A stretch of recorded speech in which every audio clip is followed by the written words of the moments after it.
Hey guys, what's up? It's your boy Talk Williams, host and creator of what? Hip Hop 50th. That's right, guys. It is Thursday evening. Of course, I'm in Chi Town. I'm on the south side of Chicago. And I was kind of getting into some Salesforce, more specifically, how to create some join reports and then put some Power BI over top of it. Just some real boring stuff on a Thursday evening. And then all of a sudden, I check one of my social media feeds, and one of my family members, one of my smartest nieces ever, she posted something about Baltimore City schools getting rid of standardized testing. Now, I can tell you firsthand, I don't know much about standardized testing because I don't even think I made it to the grade where I was eligible to take a standardized test. But the way I understand it, you go through school and you reach some level over the period that it's evolved or morphed into whatever it is, and you take these tests to kind of not only verify whether you can perform or read as a particular student in the grade that you in, but it also speaks to or is a testament that the school system, the teachers, the administrators, they have a great program going on. Okay, they're actually providing the service to the kids. And I actually messaged my niece, and you see it in the title. Are you a knowledge worker? Is AI coming for your job? Ask Asia. And the reason why, and that's her. Y'all heard her? That's that's the first sound you hear from my niece. And the reason why I did that, because I wanted to get an idea from her, like, where did you hear that from? And she was telling me it's been on the local news and they've been talking about it, what have you like that. So I asked my niece ad hoc, just all of a sudden, hey, jump on a live with me. And of course, she was nervous, as she should be. And I let her know it's cool. We're just going to jump on YouTube. It's not going to be any video. It's just going to be your big aunt, you my niece, and I just want to hit you with a few questions. Because here of late, I have been doing some content about AI, artificial intelligence. More specifically, about what jobs, what careers, how people are currently either being pushed out of the workplace or not even offered opportunities in technology spaces that you would expect some of the young graduates fresh out of college to have just opportunities lined up for them as a junior, as a entry level, as a intern or externship in some of these technology companies, or at least companies that are involved with technology where they could, bring in new, fresh talent. And it's not so much the case. In fact, the unemployment for new graduates from college is higher than the unemployment rate for the entire nation. United States unemployment rate now is over 4%, under 5%. The unemployment rate for new college graduates, those smart kids, those young adults that the moms and the grandmoms took loans out on their house and second equities to pay for their technical and legal and all of this other stuff, the unemployment rate is over 6%. This is the first time in our nation that the unemployment rate in a long time for college graduates, it's greater than the unemployment rate for the nation. Now, what am I getting at? AI, artificial intelligence, OpenAI, ChatGPT, Gemini, ran by Google, Einstein, Mark Benioff, Salesforce, that's their AI, Firefly, that's Adobe's AI. And the list goes on and on and on. Even something as simple as Khan Academy. If you guys are familiar with online learning systems like Udemy, Khan Academy, and even they have, MIT has one. And it doesn't even matter. Artificial intelligence is here. I did say artificial intelligence is actually artificial intelligence. And I just gave an example of why they should be here because I didn't fully pronunciate my word. But anyway, before I go any further, let me introduce you to my niece because how the etiquette goes these days, when they're under 30 and they laugh twice, they want to be introduced. Asia, what's up? Asia, what's good? What's good? Hey, Uncle Ty. Hey, Yeah, YouTube. yeah. I know we don't talk much, but you know it's always love with us. So it ain't no thing. Absolutely. And and like I said, I looked at your post and I was like, hold up, what's going on with these standardized testing? And then that led me to something else more specifically with you. And more specifically with you is because I am proud to say, and I hope I can continue to be proud to say in the near Yes. future with the advent of AI, my niece is a third year developer. That's what she is. A third year developer. She's in the IT space. She's Hmm. seeing firsthand what's being laid down, what's coming, what's on the horizon. For those of y'all that's old enough, remember them damn Teletubbies coming over the hill with them damn purple stomachs and shit? She can see what's happening. And so, for knowledge workers, AI is coming. Age, I want to hear about you. Tell us about your 3 years, what you do. Tell us something. Tell us something where people can't trace you down and be in front of your building and be in front of your house and yeah. But other than that, tell us what's going on with you in your career. All right. I work for a A government. contracting There company. you go. Yes, I'm not a government worker, but I am a government contractor. Okay.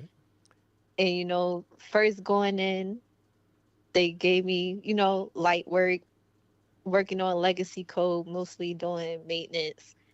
And then as time went on, I moved up to more like debugging or writing programs kind of from scratch, not completely from scratch, but mostly upgraded. Like if they have a framework where the version's like 2.0, I can go in and change all the code that's necessary for it to be the 3.0 version and things like that. Um, what did you ask? No, that's fine. That's fine. That's how it goes, guys. That's how it goes, guys. When they that young and they that bright and they are super smart and they have a career in the job and they're getting paid nice money, a minute and a half later, you know what they say? What did you ask? That's how it is. But anyway, to another point. When you say you went in and you was dealing with legacy apps, what would you Hmm. consider legacy apps? Like, just tell us what that is. That's pretty much applications that are super old. They're so old that you don't really want to update it because you can completely destroy the application. Okay. Yeah, so those are the legacy apps just written years and years ago. The developers aren't even around. You may not even know how to fix it. So Okay. mostly you just work on the bugs just to keep it running. Okay. But it's no modernization happening with the So legacy you said apps. that's why you said we maintain the legacy apps. Yeah, just Okay. maintain Just it, maintain it. not updating it. So as a junior or entry level developer, a junior developer, what languages, what tools, what IDEs, what is it that you were exposed to in a rapid fire way? Just go down a list. Yeah, so I went in with Java, React, things of that nature. Once I started working there, I actually was working more with HTML, JSPs, a little bit of Java, and then eventually I was able to learn RPA, which is robotic process and automation, and that was more a drag and drop code, which that was different. I didn't expect them to be using. And now I upgraded more to Spring Boot and Angular, TypeScript, Of and which, automation testing. no, that's fine. Everything you named so far, I don't have a clue, but that's fine. It's still good for the conversation. I wanted you to do that rapid fire because, like I said, you are a third year developer. I just wanted the people to get a sense of where you are and how that route has been, how that pathway, that Mhm. trajectory has been. Let me just ask you this: your first year, were you getting paid over $50,000? I was. Definitely. Okay. Did you make more the second year? I did And the third year, even more. I that actually go got a 14% raise. They said it was the biggest in the the company. biggest in the company. That's what I'm talking about. So you're over 60,000. Yes, Are you over 70,000? I am. That's it. I'm gonna leave it there. The rest of that stuff, just keep it personal, right? Okay. My niece making over 70,000, over 70,000, her third year as a developer. But here's the thing, Asia. This is what I want to get at. Mm-hmm. This AI. I'm a knowledge worker. I don't program. I don't develop. I don't do the things that you do. But I'm Okay. still considered a knowledge worker because all of my bills, everything that I do it with my hands. I do it with some thought. I do it with some training. I do it with those things. Okay. So, knowledge workers, as they say, will be replaced soon by AI in some way. Tell me what you see. What is the barometer? What is the temperature? What is the water fountain talk? As you know, if you're really old, you say water fountain talk. You know, you guys might say, what's the script talk? I don't know. You know. So Mhm. tell me what that is. What are you hearing? What are you thinking? What's on the horizon, or has it already landed as far as AI replacing knowledge workers? Okay. Explain more what a knowledge worker Got is. you. Are you like a Got you. consultant? Yeah, so whether it be a consultant, let's say I'm a consultant and a company uses me to come in and do some things with a database, do some type of integration or something like that with a database, right? Let's say I'm a Mm-hmm. knowledge worker where companies use me, or I work for a company. I actually work there, and the company is using me because I'm the power user. I'm the good guy with Excel suite. Like everybody for Mm-hmm. 10 years. Go ask Talk if you get stuck with a formula. Go ask Talk if you don't know how to do XYZ in Excel. He's a power user. He knows all about that stuff, right? Or or someone Okay. else might be the person who generally does some SharePoint stuff. They build out the SharePoint sites. They build out the list views. They make sure that people in their group or their program area or whatever, their department, Mm-hmm. that they can collaborate with different information correctly, all the way down to, and then of course IT gets involved where the permissions and different things like that. So yeah, Okay. knowledge. When I say knowledge worker, I mean strictly you're there performing some type of task that required you to get trained that involves technology. That's kind of what I mean. Okay.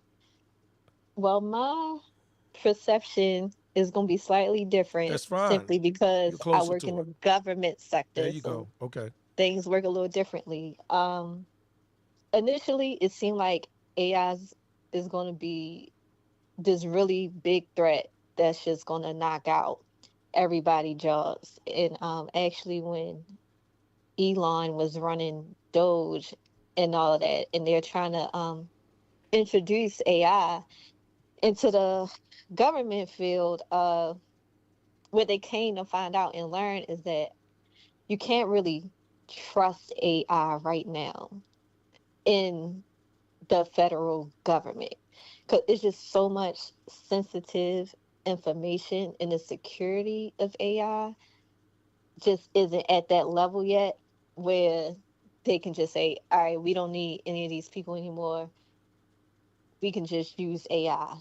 Now, there are certain jobs that are more in danger, such as like the analysts or people who's writing the reports or maybe even putting together spreadsheets like Excel and things like that. Yeah. Uh, AI is pretty good for. The government actually rolled out their own AI chatbot recently. It's Wow. called like ASC or something. Okay. And but again, they warn us that certain things can't go in there, certain pieces of code can't go in there. We can't put PII in there, which is personal identifiable information. It's just a lot of data we work with that we just cannot use AI with. Okay. Okay. Yeah, so in the government, it's gonna play a role, but I don't think it's gonna put too many people out of jobs. Okay. Got you. So let me ask you this then. when it comes to AI, and I know you're out of school now, your degree is Hmm. in what? What was your degree in? What is your Computer degree in? science. Computer science. Okay. So now I'm going to play this little clip, and I don't know if you're going to be able to hear it or not, but either way, I'm going to play this little clip, and what it talks about is how the teachers union has now partnered with OpenAI and Microsoft to bring AI to the classrooms. Okay, so I'm gonna play this Oh. little clip, and then after this clip plays, we'll get right back to it. But let me let this play. And United States Teachers Union are hatching a plan to bring artificial intelligence into the classroom. And that is a headline from Wired today. So joining us Yeah, just live give now me like is the 2 author minutes of real that quick. piece from Wired, a senior writer for Wired covering big tech, Paresh Dave. Thanks so much. Okay, so let's talk about this. Students, they're turning to AI to solve math problems, to write essays. Teachers are seeing this. They're trying to figure out how to deal with this. Is this okay or not? But before I ask you that question, I want to go to the president of the American Federation of Teachers and what they had to say about the arrival of AI during the announcement today. Take a listen. When we saw Chat GPT, when we saw it like so many others saw it, I think in November 2022, we knew it would fundamentally change our world. The question was whether we would be chasing it or whether we would try to harness it. Aha. Okay, Paresh, what do we know about this? What is the Asia, you plan? can What go does it over mean to for the page if teachers? you want. Yeah, so the American Federation of Teachers is teaming up with Microsoft, with OpenAI. They're going to open up a national academy in New York where they're going to try to train teachers on how to incorporate AI into the classroom. How can we ethically and smartly allow teachers to harness AI technologies, whether it be a chatbot like ChatGPT or something else that comes in the coming years. And they want to train up hundreds of thousands of teachers, about 10% of all teachers in the US over the next 5 years. Yeah, it's going to exist, so let's work with it. But you can't have your student write the whole essay using AI, so we have to catch them on that. Or maybe that's the future, right? That's okay. that's what they're trying to figure out. All right.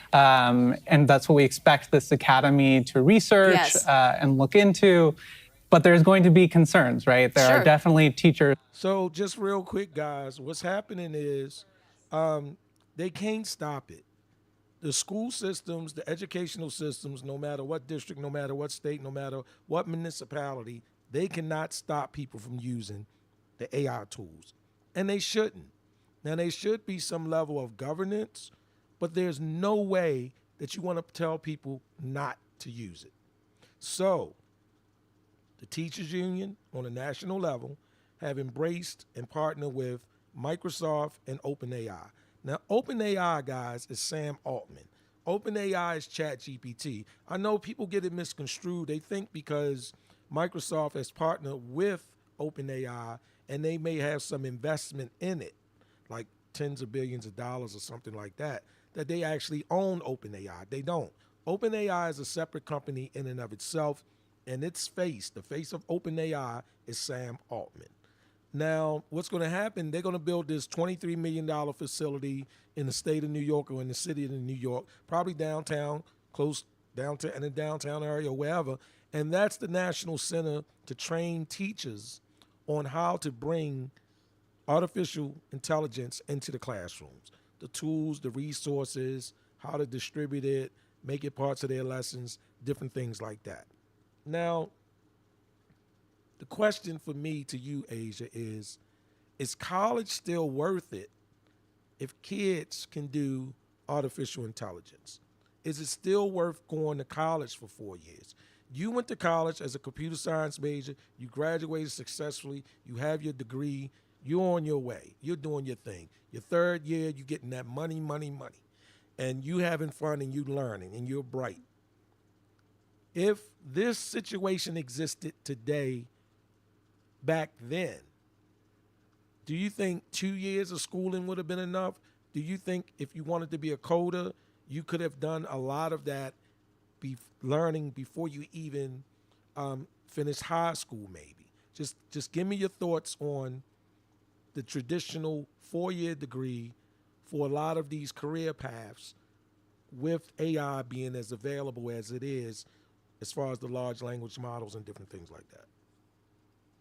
Yeah, it's crazy that you said that. I was really talking about this with my best friend yesterday.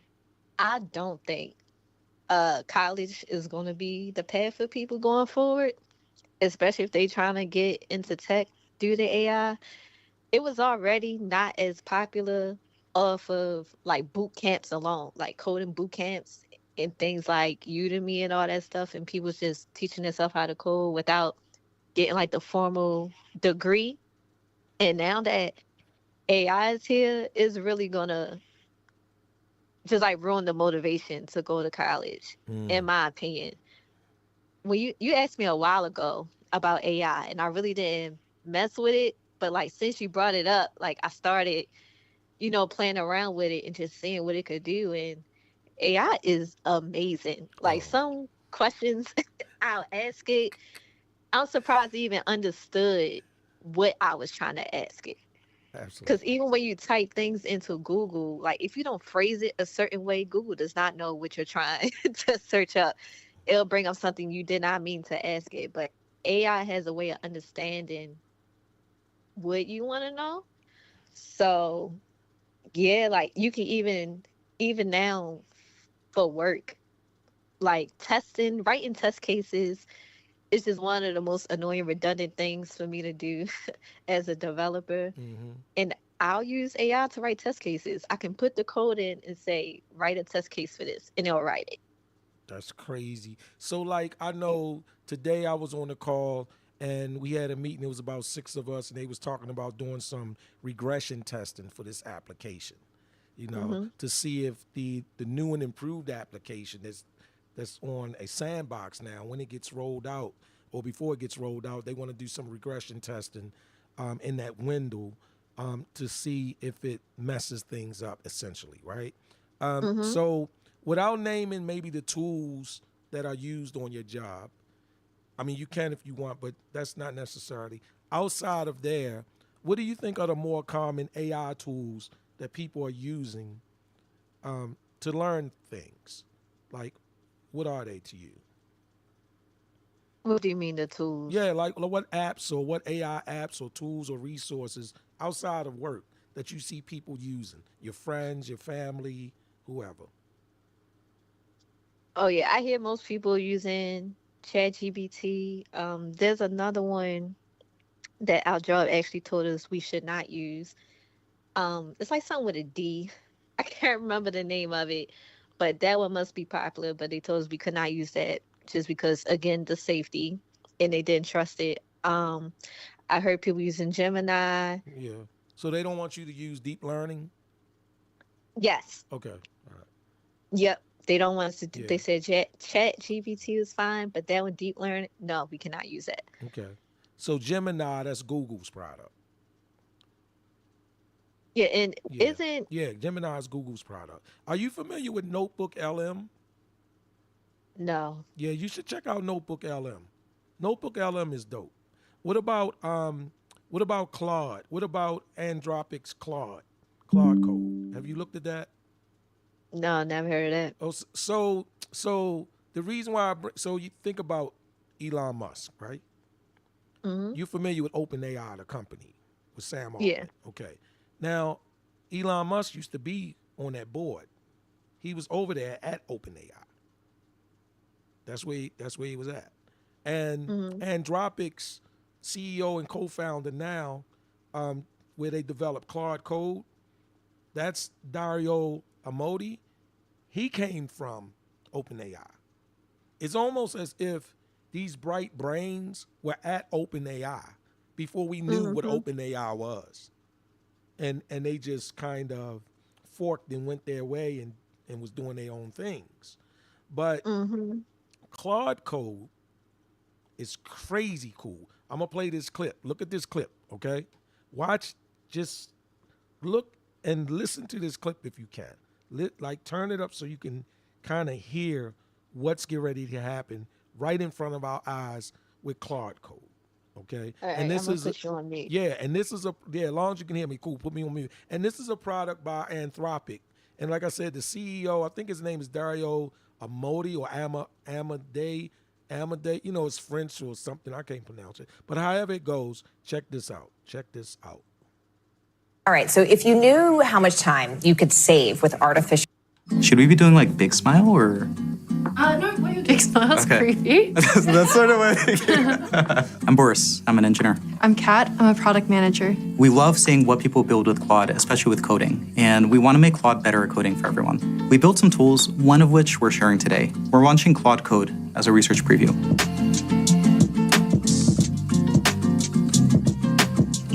Claude Code is an agentic coding tool that lets you work with Claude directly in your terminal. We're going to show you an example of it in action. So we have a project here. It's a Next.js app. Let's open it up in an instance of Claude Code. Now that we've done this, Claude Code has access to all of the files in this repository. We don't know much about this code base. It looks like an app for chatting with a customer support agent. Let's get Claude to help explain this code base to us. Claude starts by reading the higher level files, and then it dives in deeper. Now it's going through all the components in the project.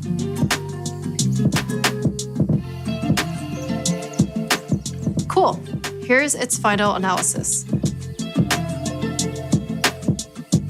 So say I was asked to replace this left sidebar with a chat history, and I'm also going to add a new chat button. I'm going to ask Claude to help me out here.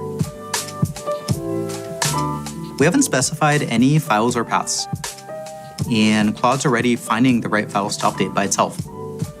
Claude can also show its thinking, and we can see how it's decided to tackle this problem.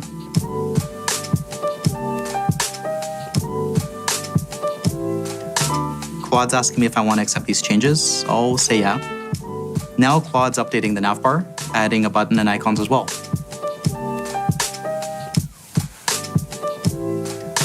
Next, it's updating the logic to ensure the saving state works correctly. After a bit, Claude completes the task. Here's a summary of what it's done. Let's take a look at the app. So we're seeing a new chat button and new chat history section on the left. Let's check if I can start a new chat while keeping the previous one saved. I'll try out the new chat button too. Great, it's all working. Now let's ask Claude to add some tests to make sure that the features we just added work. Claude's asking for permission to run commands. We'll say yes. Claude is making some changes to run these tests.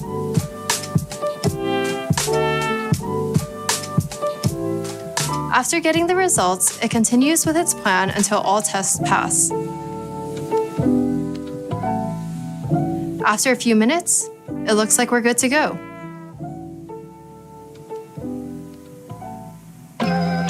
Now I'm going to ask Claude to compile the app and see if we get any build errors.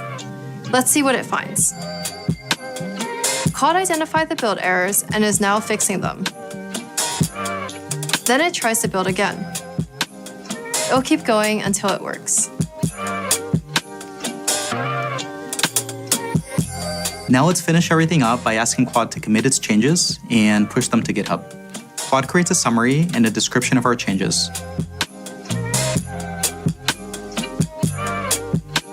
And it'll push the changes to GitHub. That's it. That's an example of what Claude Code. All right, so I'll end it right there. Come on back, Asia. I know you got to get ready to go. Just give me about 5 more minutes of your time, okay? All right. Yeah. So is that crazy or not? That is insane. So it's almost like, are you familiar with code vibing? Code what? Vibing, V-I-B-I-N-G. No. So you know how you can vibe with somebody? Like you, yeah, it's an old school term, right? So we used to call it back in the day, you know, like somebody might be like, I'm kicking it with so-and-so, or me and him cool. They said, what y'all, we just down here vibing, right? So vibing is like there's some rhythm with you guys hanging out with each other. Y'all might just be kicking it about a particular subject. Y'all might be playing a game or dancing. You might be, whatever you're doing to enjoy. Back in the day, like when me and your mom was out in the street or whatever, hanging out, it was called vibing, right? Oh yeah, I know the vibing, Yeah. but the So code yeah, part is so like vibe what? so vibe coding is like now with the LLMs, you reach a point where you well, you can do it with people, right? But people are doing it with the LLMs now, the large language models. So with other coders, you sit around and y'all vibing about a particular script, a function, a feature, whatever it is, right? Y'all might just be, yeah, I feel you on that. I don't like the way that this does this, but here's what you can try, different things like that. Now with the code vibing, they are including one of the large language models. And so now, all of a sudden, it gets you and you vibing with the LLM because you have Mm-hmm. contextualized enough about what you're doing and you have some history with that particular subject matter in a contextual way that all of a sudden it's like, okay, it gets it. I was getting ready to say he gets it. It gets it. And now you can vibe code with the LLM. It's a crazy concept, but people are actually doing it. You know, it's almost like they have a coworker, and it's not a coworker. It's ChatGPT. It's Gemini. Yeah. It's Claude. It's one of the other models. But anyway, just real quick before you go, if someone was pursuing a career, just from what you see and what you know now, what would you say in terms of your computer information science, your computer science degree? It's still good right now. Like, go get that because nothing has drastically changed, or scrub that. What is your recommendation? 25 Uh, years and younger, coming out of school, the computer science degree, the coding thing. I got mixed feelings. I mean, honestly, I'm gonna say still go for it. I feel like, things come in waves and just learn to use AI. Like I'm taking courses on it now to learn how to use AI. I think it's just it's gonna become a part of every developer's arsenal in the future to just work collaboratively with it. Um, I heard a term not too long ago called AI hallucinations. Sometimes AI hallucinate. It see patterns and things and it connects them and give you information that's not accurate. And it thinks it's right, but it doesn't realize that it isn't right. So you're always gonna need a person to check it and to review it and make sure the information makes sense. But yeah, I think there's still a future for developers, even with AI around. Okay. Like even what that guy just did, that was crazy That that was it went through the whole crazy. code base Crazy. and explained it to him. Like that Crazy. would be so useful. And it's insane that it was able to do that. And it does make it seem like you don't need a person But you do. to do the job, Yeah, but but you you do. do. Right. You do. You do need a person. Yeah, you do. So I would say people should still do it and learn AI. Okay. I So think everybody's gonna have to learn how to use it. so this is what I would add to that, right?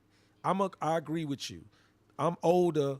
I don't have the type of job that you have, so I'll just add to this in my way.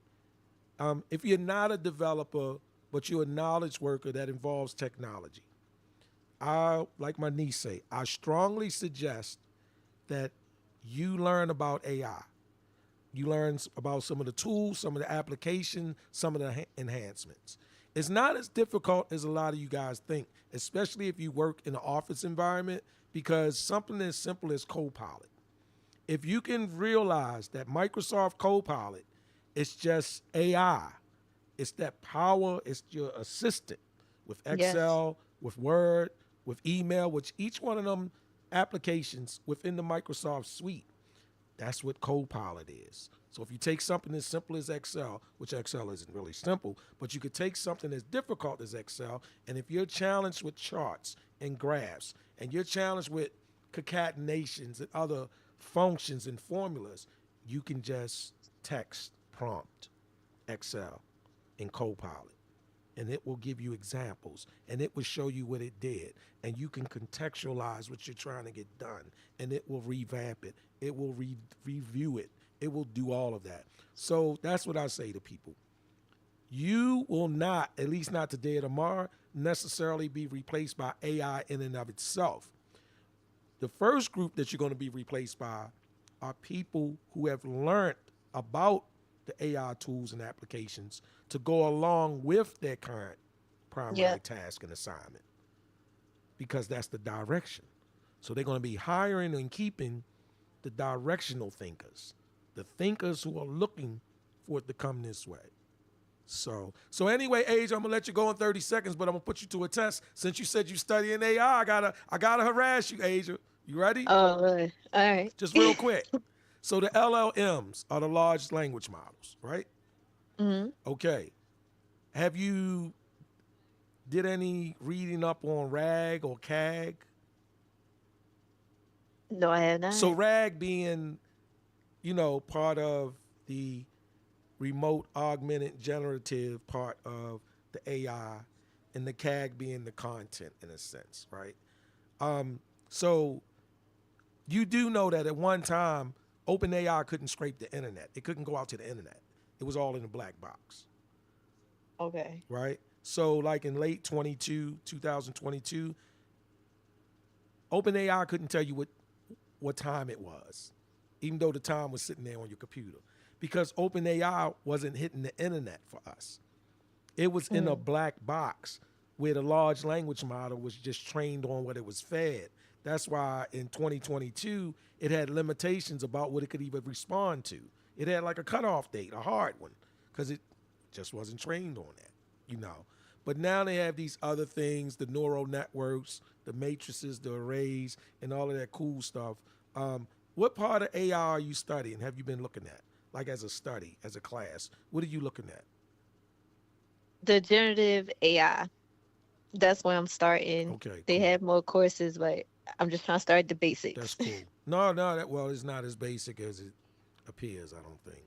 I think there's more to that. But anyway, Asia, we'll talk again. I'm going to let you go. That 30 seconds turned into 300.